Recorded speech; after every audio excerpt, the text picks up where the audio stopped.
আসসালামু আলাইকুম, সবাই কেমন আছেন? আশা করি সবাই ভালো আছেন। কার এসি রিপেয়ার বিডি পক্ষ থেকে আমি মোহাম্মদ নাসির। আমি আপনাদের মাঝে আরেকটি নতুন একটা ভিডিও নিয়ে আসছি। এটা হচ্ছে হায়েস গাড়ি।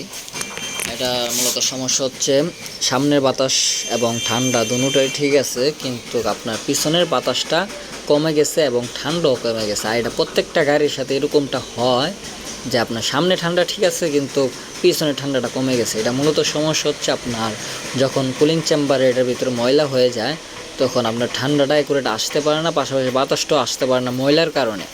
যখন আপনি এটা এসিটা সার্ভিসিং করে নেবেন কুলিং চেম্বারটা, তখন দেখবেন আবার দেখবেন ঠান্ডাও বেড়ে গেছে, প্লাস আপনার বাতাসটাও বেড়ে গেছে।